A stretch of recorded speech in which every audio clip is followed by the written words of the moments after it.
Students, आज हम लोग गुड मॉर्निंग 8th स्टैंडर्ड में इंग्लिश मीडियम 8th स्टैंडर्ड में हिंदी सब्जेक्ट है अपना, वो हम पढ़ेंगे। इस सब्जेक्ट के के जो चैप्टर हम सीख रहे हैं, सेकेंड चैप्टर जिसका नेम है ईदगाह, बहुत ही बड़ा चैप्टर है। इसके 3 पार्ट्स ऑलरेडी मैंने आज आपको बना के भेजे थे। आज का जो अपना पार्ट्स है वो है 4th पार्ट, जो लास्ट पार्ट है, जहाँ पे हमारा ये चैप्टर फिनिश हो जाएगा। तो बच्चों हम शुरू करते हैं। सबसे पहले मैंने इससे पहले जो पढ़ाया था यहाँ पर बच्चों मैंने टिक करके रखी थी, ओके।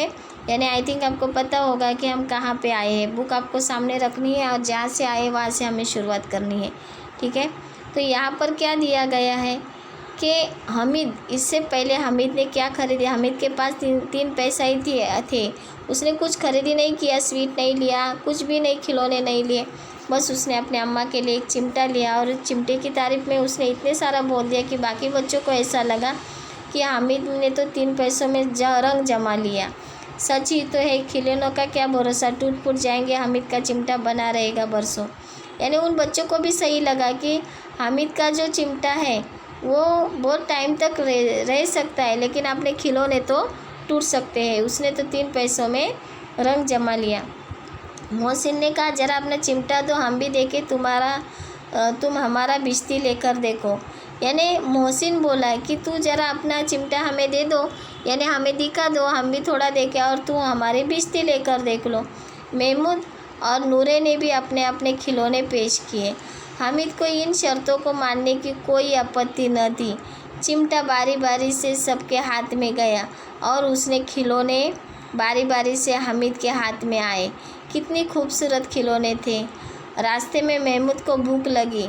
उसने बाप ने केले खाने को दिए थे। उसके बाप ने क्या किया था, महमूद को केले खाने के लिए दिए थे। महमूद ने केवल हामिद को अपना साथी बनाया। उसके अन्य मित्र मुँह ताकते रह गए। ये उस चिमटे का प्रभाव था।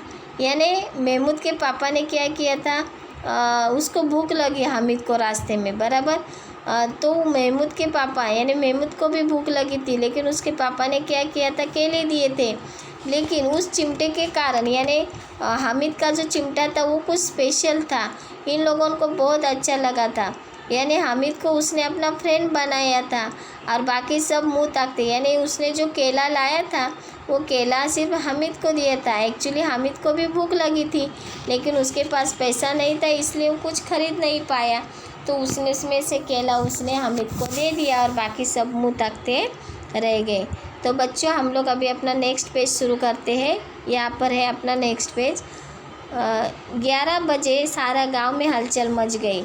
11 बज गए रात को कि सारे गांव में हलचल मच गई कि मेले वाले लौट आए। मोहसिन की छोटी बहन ने दौड़कर बिस्ती उसके हाथ से छीन लिया और मारी खुशी के उछली तो मियाँ बिस्ती नीचे आ रहे हैं और सुरलोभ सिधा रहे।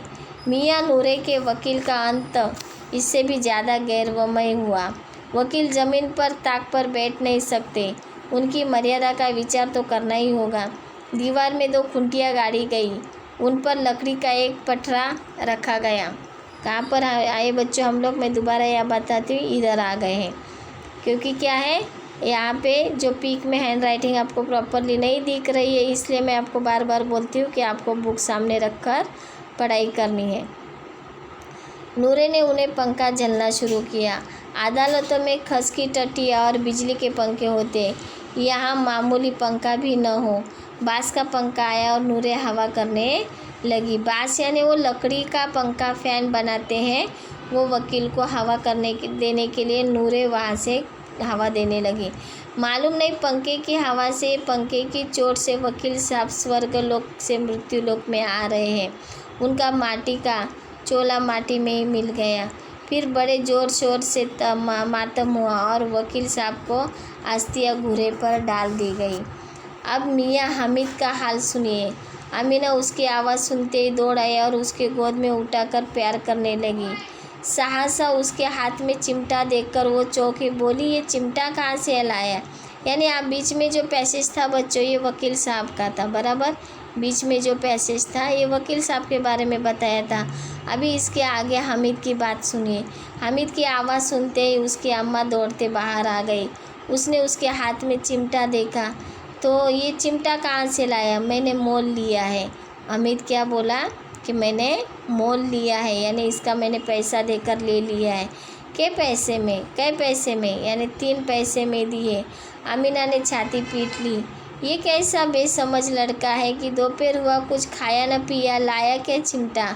सारे मेले में तुझे और कोई चीज़ न मिली जो ये लोहे का चिमटा उठा लाया।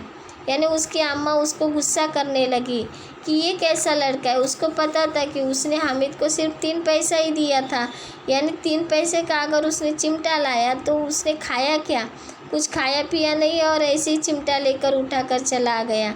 हामिद ने अपराधी भाव से कहा, तुम्हारी उंगलियां तवे से जल जाती थी इसलिए मैंने लिया। यानी हामिद ने बोला कि तुम मुझे इतना डांट रहे हो, मैं तो आपके लिए ही लेके आया था कि आपकी उंगलियां तवे पे जल जाती थी इसलिए मैं ये चिमटा लेकर आया। बुढ़िया का क्रोध तुरंत स्नेह में बदल गया। क्रोध यानी गुस्सा, स्नेह यानी प्यार, प्रेम। यानी वो जो गुस्सा कर रही थी उसका तुरंत गुस्सा प्यार में बदल गया। बच्चे में कितना त्याग, कितना सद्भाव और कितना विवेक है। वो सोचने लगी कि इस बच्चे में कितना त्याग है। अभी त्याग मतलब क्या है कि उसकी भी इच्छा, वो भी छोटा बच्चा है हामिद, उसकी भी इच्छा हो गई होगी कि मैं कुछ मिठाई ले लूँ, कुछ खिलौने ले लूँ, लेकिन उसने वो नहीं किया। उसने क्या किया, मेरे लिए चिमटा लेकर आया। दूसरों को खिलौने लेते और मिठाई खाते देखकर इसका मन कितना ललचाया होगा। इतना जब्त इससे हुआ कैसे, यानी इतनी समझदारी उसके अंदर आई कैसे। आमीना का मन गदगद हो गया। गदगद होना यानी खुश हो जाना। वो रोने लगी, दामन फैलाकर हामिद को दुआएं देती जाती थी और उसकी आंखों से आंसू ही बड़ी बड़ी बूंदें गिरती जाती थी। यानी उसने सोचा कि ये लड़का कितनी दूर की सोच रखता है कि उसकी भी इच्छा हो गई होगी कि ये भी छोटा है, मुझे भी खिलौने चाहिए, मुझे भी मिठाई चाहिए, लेकिन ये सब कुछ उसने ख़रीदा नहीं। उसने क्या किया, मेरे लिए चिमटा लेकर आया। यानी इसके अंदर इतनी बड़ी समझ कहाँ से आई, ये सोचकर ही उसकी आंखों में से बड़े बड़े आंसू गिरने लगे और उसको प्यार करने लगी।